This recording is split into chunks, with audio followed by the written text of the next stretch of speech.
यदि सच में आप अपने आप को जवान समझते हो तो 19,838 पदों में एक सीट खींच लीजिए। वो प्रेरणा आपको कहाँ से आया था? मैं सबसे ज़्यादा अपनी माँ को श्रेय देना चाहता हूँ, क्योंकि उसकी चाहत ने इस दिल का वो हाल किया, उसकी चाहत ने इस दिल का वो हाल, तेरी चाहत ने इस दिल को धक धक धड़का रखा है।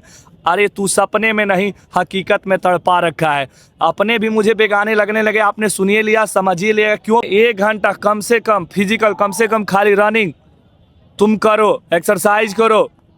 जंप वंप अभी नहीं भी करोगे चलेगा, बाकी 23 घंटा समय बचता है, पढ़ो लिखो खाओ पियो। तो दौड़ नहीं होगा। कोई लड़का हार गया कि हमसे हाई जंप नहीं होगा, कोई हार गया कि हमसे शॉर्ट पुट नहीं होगा, ये कोई हार गया कि यार लगता है कि हमारे नसीब में नौकरी नहीं है उस। जय हिंद दोस्तों, स्वागत है एक नए वीडियो में। और आप देख सकते हैं मैं अभी गुरुजी सर के साथ हूं, और इस वीडियो में हम बात करने वाले हैं बिहार पुलिस 21,391 में तो दोबारा बच्चों को बुला ले गया 179 बच्चों को रीडॉक्यूमेंटेशन के लिए। तो हम सर से जानेंगे क्या इसका तीसरा लिस्ट भी आ सकता है और रिजल्ट कब आएगा, जो आप लोग को बेसब्री से इंतजार है। बहुत सारे बच्चे अभी तक परेशान हैं, रिजल्ट कब आएगा, मेरिट लिस्ट कब आएगा। तो इस वीडियो में हम सर से उसी पे बात करेंगे। सर स्वागत है मेरे चैनल। बहुत बहुत धन्यवाद सर। जैसा कि बहाली प्रक्रिया दौड़ 10 मार्च को ही समाप्त हो गई है और अभी तक बच्चों का इंतज़ार जारी है मेरिट लिस्ट आने का। क्या लगता है सर, कितना दिन और इंतज़ार करना होगा बच्चों को? मैं एक ही चीज़ बोलूँगा कि इंतज़ार का फल मीठा होता है। थोड़ा सा क्या होता है, एग्ज़ाम देने के बाद परिणाम को लेके सब कुछ चिंता रहती है, तो चिंता सता रही होगी हमारे भाइयों को बहनों को। तो ज़्यादा चिंता की बात नहीं करिए, थोड़ा सा इंतज़ार रखिए। जो होगा आने वाला समय आपका होगा, आने वाला दौर आपका होगा। जब सिक्का उछलेगा इस बार ना, तो हेड भी आपका होगा, टेल भी आपका होगा। लेकिन हेड भी आपका होगा, टेल भी आपका होगा, कहने का मतलब यही है कि जो माता रानी उसी का सपना पूरा करेगी। बुरा मत मानिएगा कोई भाई, एकदम स्पष्ट बोलता हूँ। 21,391 लोगों का ही सिलेक्शन होगा, तो जो मैदान में ज़्यादा पसीना बहाया होगा उसी का सिलेक्शन होगा। और रहा बात ये, जो बार बार लिस्ट आ रहा है, फर्स्ट टाइम 240 था शायद, और इस बार इतना आया दोबारा। तो आपका प्रश्न ये है कि तीसरा बार भी आ सकता है क्या? देखिए, कहीं ना कहीं आयोग को कुछ त्रुटि मिलती है आपके डॉक्यूमेंट्स में, तभी ये लिस्ट जारी होते हैं और तभी ये आते हैं। तो ये सारी चीज़ें देखिए, बहुत सारे लोग बहुत पहले ही इस महीने के शुरुआत में ही वो तो काउंटडाउन शुरू कर दिए थे कि भाई एकदम रिजल्ट आ रहा है, रिजल्ट आ रहा है। फिर भी उस समय भी बोले थे कि देखिए मेरे पास कोई ऐसी जानकारी नहीं है। जैसे ही ये जानकारी आती है गृह विभाग में, वहाँ से जाएगा, गृह मंत्रालय में, वहाँ से साइन सिग्नेचर होगा, तब वहाँ से निकलता है, तब पता चलता है कि हाँ भाई आज कल परसों में रिजल्ट आने वाला होगा। कोई 20 दिन पहले बता देता है कि आज रिजल्ट आ रहा है, वो रिजल्ट आ रहा है। तो एक तरह से समझिए तो या व्यू के चक्कर में हो रहा है या नेम फेम के चक्कर में होता है। बाद में पता चलता है कि वो लोग वीडियो भी डिलीट कर देते हैं। तो ऐसा भी होता है। तो ऐसे अफवाहों के चक्कर में नहीं पड़े। हाँ, यदि लिस्ट आना रहेगा तो आयोग अभी हर दिन ऐसा प्रक्रिया चल रही है, जाँच प्रक्रिया हो रही है, स्क्रूटनी चल रही है। तो यदि ऐसा कुछ फिर पाया जाता है तो जरूर किसी और को भी बुलाया जा सकता है। नहीं होगा तो फिर फाइनल समझिए कि आपका हो जाएगा। अच्छा, इसमें बच्चों का एक जो कॉमन सवाल है सर, बच्चों का यही कहना है उन्हीं बच्चों को बुलाया जा रहा है जो मेरिट लिस्ट में है। आपको क्या लग रहा है इस पे? ऐसा कुछ नहीं, ऐसा कुछ नहीं है। नहीं, देखिए जिसके डॉक्यूमेंट्स में कुछ प्रॉब्लम होगा उसी को बुलाया जाता है। तो अब आपके डीबी में प्रॉब्लम है तो भाई आपका नंबर क्या है, नहीं है, सबको बुलाया जाएगा। क्यों? अब जो आप प्रश्न पूछे, बहुत अच्छा प्रश्न पूछे, मैं स्पष्ट कर दूं आप सभी को। कल जाके आपका मेरिट नहीं आता है तो आप क्या करिएगा? एक ही काम करिएगा, आप आरटीआई करते हैं जी। आरटीआई के जवाब आपको चाहिए। अब बताइए, आयोग यदि आपका नंबर किसी का कम है, यदि उसको आयोग इस लिस्ट में नाम नहीं देता है, खाली मेरिट लिस्ट वाला का नाम दे के भेज रहा है, बुला रहा है, तो फिर जवाब आपको आयोग क्या देगा? सही बात है। कुछ तो जवाब देना पड़ेगा ना उसको कि आपका क्या गलती था, डॉक्यूमेंट्स गलती था कि नंबर कम था, ये कम था, आपने स्कोर नहीं किया या डेट ऑफ बर्थ की वजह से गायब हो गए। तो इसलिए ये सारी चीज़ें अफवाह है। जिसका भी डॉक्यूमेंट्स में प्रॉब्लम है, नंबर चाहे कुछ भी हो, आप सभी को बुलाया जा रहा है। हाँ, सभी को बुलाया जा रहा है और आयोग के पास ये सारा डाटा रहता है, क्योंकि बहुत सारे भाई बहन मेरिट आने के बाद असंतुष्ट होते हैं और आरटीआई करते हैं, और आरटीआई के जब आपको महीना दिनों में, कुछ दिनों में मिल ही जाता है। अच्छा सर, तो क्या लग रहा है अभी तक कोई वैसा डेट निर्धारित नहीं है आपके पास? तो बहुत सारे बच्चे, हर जिलों में आपके बच्चे होंगे जो कार्यरत होंगे बड़े बड़े पोस्ट पे, तो थोड़ी बहुत तो उनसे ही बात होती होगी आपकी। तो क्या लग रहा है, कोई डेट अभी तक है कि मई फर्स्ट वीक में आएगा, अप्रैल लास्ट में आएगा? अभी पहले भी बोलता हूँ, अभी भी बोलता हूँ, ऐसी कोई जानकारी और कोई सूचना नहीं है। लेकिन इतना ज़रूर बोलता हूँ कि जब जिस भी दिन, जिस टाइम ये जानकारी मिलेगी कि कल रिजल्ट आ रहा है, परसों आ रहा है या आज आ रहा है, मैं ज़रूर अपने चैनल के माध्यम से या आपके चैनल के माध्यम से या किसी भी चैनल के माध्यम से ज़रूर सही और सटीक जानकारी दूंगा। बच्चों को गुमराह ना कभी किया हूँ, ना आज करूँगा, ना कभी भविष्य में कर सकता हूँ। अच्छा, बच्चों का एक कॉमन सवाल और भी रहता है सर कि गुरुजी सर कभी कट ऑफ नहीं बताते हैं, क्या कहिएगा आप इस वो पे? बहुत सारा रीज़न है, बहुत सारे लोग बहुत सारे गुरुजी बन गए, इसीलिए हम लोग सोचते हैं कि थोड़ा शांति रहे, अपने काम पे फोकस करें, जो रिजल्ट होने वाला रहेगा वो होगा। फिर भी आपको क्या लग रहा है जो बच्चे हम तो चाहते हैं कि सारे भाइयों का सिलेक्शन हो जाए, जितने सारे फिजिकल पास किए, क्योंकि ऐसा होना नहीं हो सकता है ना। तो वही बात है, हम तो कहेंगे कि सरकार आयोग ये जितना बच्चे पास हुए ना 33 से कुछ करके, इन सबको उतना सीट बढ़ा दीजिए, इसी में सिलेक्शन दे दीजिए। यह तो हमारे कहने से, हमारे करने से कुछ नहीं होता है। आप कितना मेहनत किए रिटेन में, आपका रिजल्ट हुआ। आप कितना मेहनत किए फिजिकल में, आप उसके अनुसार स्कोर किए, नहीं तो फेल होकर दूसरे नंबर गेट से गर्दनी बाग से निकले। तो हमारे कुछ कहने ना कहने से कुछ नहीं होता है। गलत जानकारी ये आज एक हम मानते हैं कि आज एक कटअप बताते हैं, वो सबके लिए सेफ नहीं हो सकता है। हम अपना अनुमान देंगे, लेकिन बहुत ऐसे बच्चे जिनका नंबर कम रहेगा, जिनका ज़्यादा रहेगा वो तो कहेंगे कि चलो अच्छा बात है, लेकिन जिसका कम रहेगा वही लड़का हमको गाली देता है कि अपने दौड़े हैं। तो हमको बता देते हैं कि भाई 4-4 को नौकरी लिए हैं। तो आप हमारे टैलेंट पे और प्रतिभा पे, रिटेन चाहे फिजिकल पे शक मत करिएगा। सारे गुरुजी वैसे नहीं है गांधी मैदान के, जिसे बहुत सारे लोग कुछ बोल देते हैं। तो उनको सबसे पहले जानकारी ले लेना चाहिए, होना चाहिए कि गुरुजी रियल में कौन गुरुजी है और गुरुजी कितना एजुकेशन कितना है ये भी जान लीजिएगा। कभी बैठिएगा तो पता चल जाएगा। अच्छा सर, ये तो बात हो गया इस बहाली की। अभी जो नई बहाली आई है 19,838, उसमें भी बच्चे का जैसे प्रेस कॉन्फ्रेंस हुआ था जब जितेंद्र सर पहली बार 10 मार्च के बाद आए थे, तो बोले थे कि हो सकता है कि आज रिटेन हुआ और 28 दिन के बाद ही आपका फिजिकल ले लिया जाए। तो वो सब बच्चे कैसे तैयारी करें? अभी भी बहुत बच्चे सोच रहे होंगे कि अभी एग्ज़ाम देंगे तब दौड़ेंगे, फिर वही स्थिति होगा, गेट नंबर 2 से निकलेंगे। बिल्कुल, हम कहेंगे 19,838 के तमाम अभ्यर्थियों से, हम अपने भाई बहन से हाथ जोड़ के विनती कर रहे हैं, भैया हमारा एकेडमी में तुम मत आओ। हम भोजपुरी में बोल रहे हैं, लेकिन तुम जहाँ रहते हो भाई चल जाओ, अपना ग्राउंड में मैदान में जाओ। सुबह में 1 घंटा कम से कम फिजिकल, कम से कम खाली रनिंग तुम करो, एक्सरसाइज करो। जंप वम्प अभी नहीं भी करोगे चलेगा, बाकी 23 घंटा समय बचता है। पढ़ो लिखो खाओ पियो सुतो, बाकी दुनिया का हर काम करो, लेकिन 1 घंटा मैदान में जाओ, नहीं तो ये रिजल्ट तो होगा। पढ़ोगे लाइब्रेरी कोचिंग हेन तेन XYZ, सब पढ़ल बेकार हो जाएगा।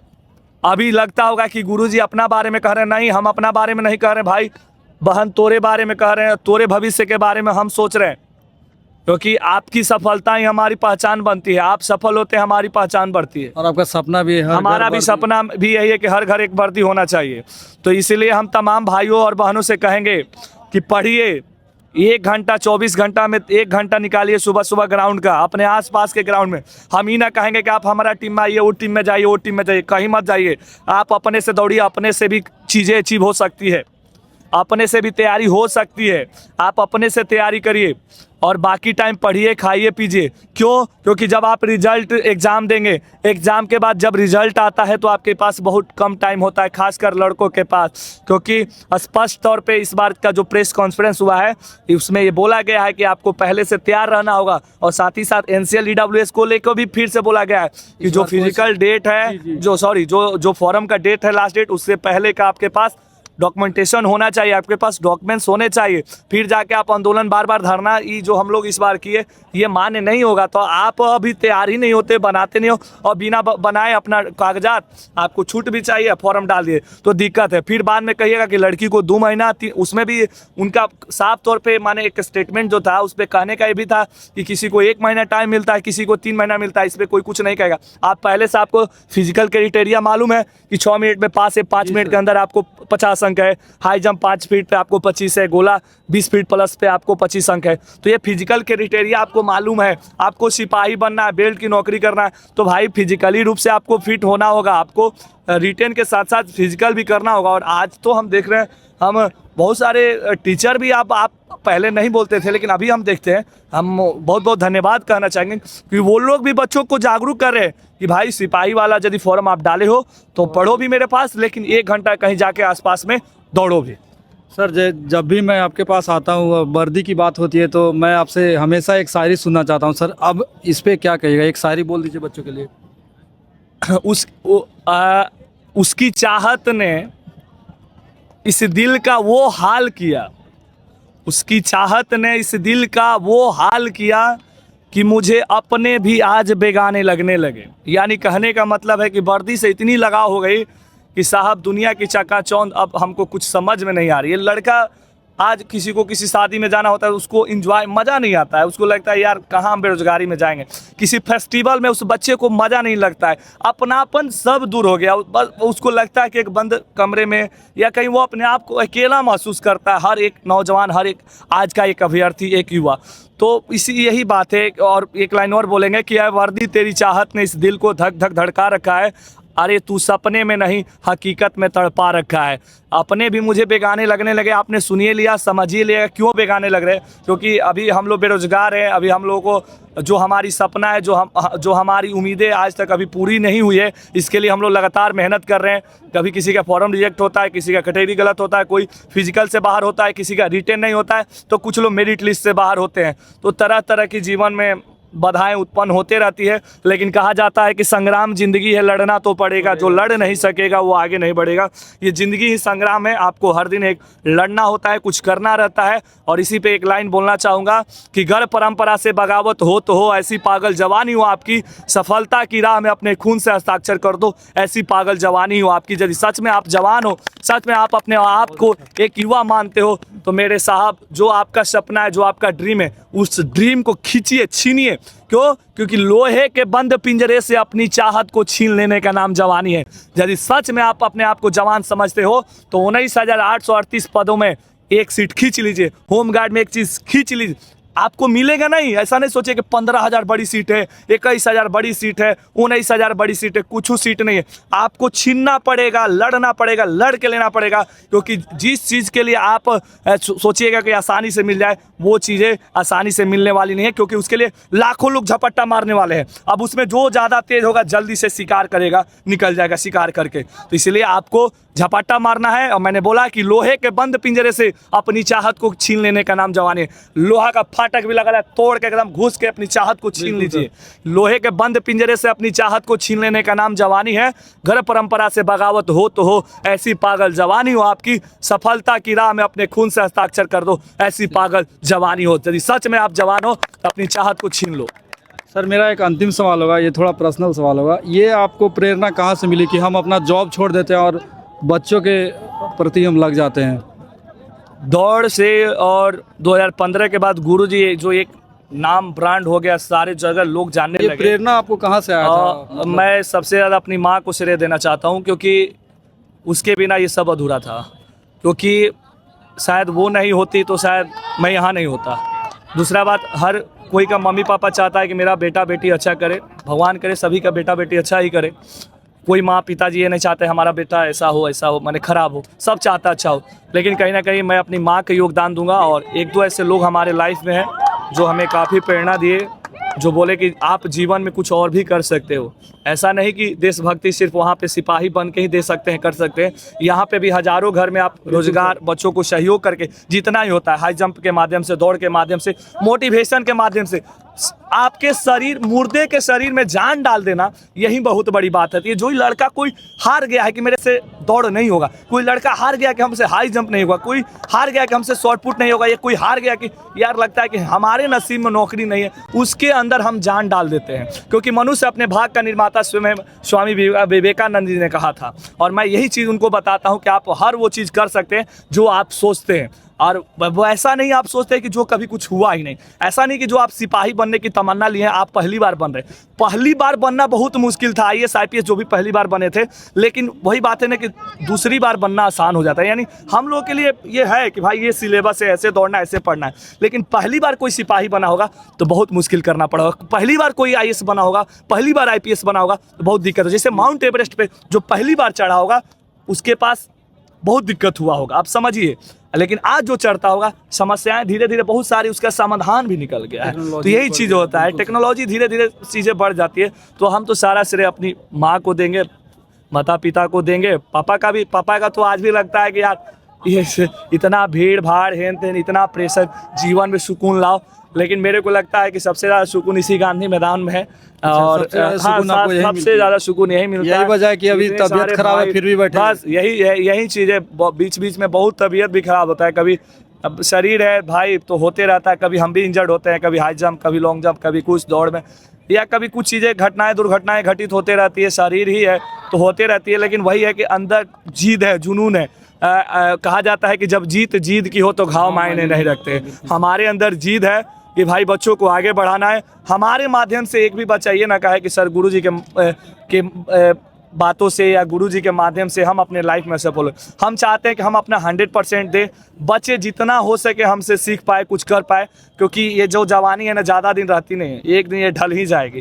तो लेकिन जब तक हम जवान हैं, जब तक हमसे होता है, जब तक हम दौड़ पा रहे हैं, जब तक हम हाई जंप, लॉन्ग जंप या जो भी इवेंट करा रहे हैं, सिखा रहे हैं, बता रहे हैं, उतना दिन हम अपना 100% देंगे। जिस दिन लगेगा कि मेरे से अब नहीं होगा तो मैं ग्राउंड में टाइम पास नहीं करूंगा, ग्राउंड को प्रणाम करूंगा, धरती माँ को प्रणाम करूंगा, दूसरा काम क्षेत्र करूंगा, लेकिन टाइम पास नहीं कर सकता। अच्छा, ये ऐलान भी आज आप कर दिए हैं? बिल्कुल, हमेशा करता हूँ और आज भी कर रहा हूँ, अपने चैनल के माध्यम से भी बोलता हूँ। जिस दिन मेरे से चीज़ें लगेगा कि मैं बच्चों के साथ अब रनिंग नहीं कर पाऊंगा, छोड़ दूंगा। जिस दिन लगेगा कि मेरे सब हाई जंप नहीं होगा, मेरे अंदर क्षमता, बहुत सारे भाई हैं जैसे अब सचिन तेंदुलकर कितना दिन खेलते रहेंगे, रिटायर हो गए समय के साथ, धोनी साहब रिटायर हो गए, देखिए अभी T20 से विराट कोहली, रोहित शर्मा संन्यास ले ले, आने वाले समय फिर वनडे टेस्ट से भी वो लोग साइड हो जाए। तो हम भी कितना दिन बच्चों को ट्रेन करेंगे। जिस टाइम ये लगेगा मेरे को भी कि अब मेरे से अब नहीं हो रहा है, मेरे बस की बात नहीं, बात तो होती है, लेकिन एक उम्र होता है, वो एक उम्र तक ही सारा चीज़ ठीक लगता है।